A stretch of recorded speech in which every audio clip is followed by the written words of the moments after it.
Alan, tell me about The Fire Inside. All right, The Fire Inside stars Brian Tyree Henry and Ryan Destiny. As Ryan Destiny plays Carissa T-Rex Shields. She's an Olympic gold medalist. She grew up in the rough side of town. She had a mother who dated abusive men, and the only way she could get out of the situation is to go off every afternoon and learn to box. And that's where Brian Tyree Henry comes in. He becomes her boxing coach, and her desire to fight, or her need to fight in life, turned her into a vicious fighter at the age of, I believe we're talking 15 or 16 here. She was a teen when this happens, and she over time she becomes this incredible boxer, to the point that she represents the United States in the Olympics, and she wins the gold medal. And this is her story. It's just one of those inspiring sports stories. It's written by Barry Jenkins, who we all remember from Mufasa. This is a much better movie than Mufasa. Very, very standard and solid sports biopic. I think my biggest issue is the third act, because by the time the second act comes along, she's done it. She is the best fighter in the world, and she asks the question, "Well, what now?" And the third act is about equality of pay in women's sports, because she's not paid like the men are, and she kind of goes through the struggle. There's this debate over. Part of the problem is that she doesn't present herself as a likable person. She's a bully, and Caressa responds, "Well, I am a bully. I'm a boxer. I win by being a bully." When they want her to have a bright personality, wear sexy clothes, and so the third act is basically her fight to basically go on strike for fighting, and until finally, I believe I don't know the story intimately, and I don't know the history of women's boxing, but based on the ending credits, she was able to bring equity to pay for boxers for men and women.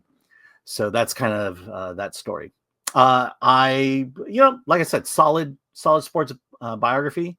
I think you can't go wrong with this one.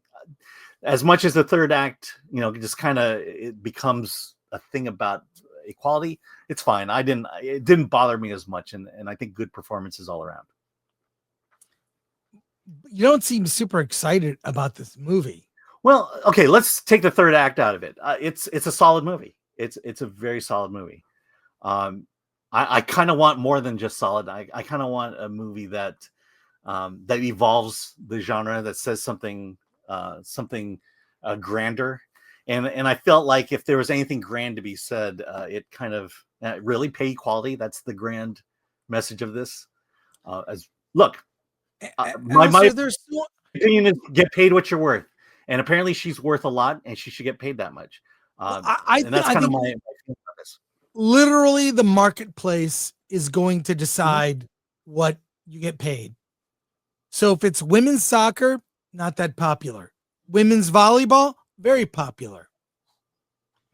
Is it women playing in the WNBA? I guess it's kind of popular now, but are they paid basically on the scale of what it brings in monetarily? I don't know. Yeah. Women's ice skating and women's gymnastics. There are many women's sports that are very popular. They're very popular. And there are male sports that are also popular. But I don't think women need to necessarily play every single sport that men do play, because men and women are different.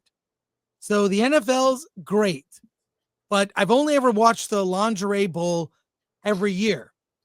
And it's good, yeah, but it doesn't generate the same kind of interest that the traditional NFL. So, I mean, the argument is so nuanced. I mean, do you really want to be dealing with that in a narrative? That would lose me, Alan. It would lose me, honestly. Yeah, I mean, I just thought. I understand, but the problem I had while watching it was I wanted to hear her story. Her rise in the ranks, and then and then it broadens itself out. It becomes less about her, and it becomes about this issue about pay equity. And like I said, I'm all for you're paid what you're worth. I think Caitlin Clark, she's the sole person who is going to make the WNBA successful. Pay her a crap load of money because she is bringing eyeballs to your sport that no one is watching. And when a single person can do that, unload the dump truck of money. Just pay her everything you want. Keep her in there. Make her a star, because she will, as you say, a rising tide lifts all boats. She will bring money and exposure to the rest of the league. But what they do to her and the way they treat her, and the fact that she's paid more than everyone and they're all upset about that, shows you they don't understand a thing about sports, and they don't understand a thing about the business of sports. Well, I'll go you one further. Caitlin Clark, people know who she is in the WNBA. Name your second favorite WNBA player. Brittany Griner. Your third favorite. Yeah, that's where it ends. Okay, Angel wait. Reese. I got one better. Okay. Don't use the internet. Name 2 WNBA teams. Okay. LA Sparks. I know that one. Yeah. And what's the one Caitlin Clark plays for? The Indiana Fever. Is that right? Yeah, and the only reason I know the LA Sparks is because of the crap that comes out of it at press conferences. Well, I'd like to see a team called the Boston Beavers. I think that would they not do that? The Pittsburgh, what could I put there?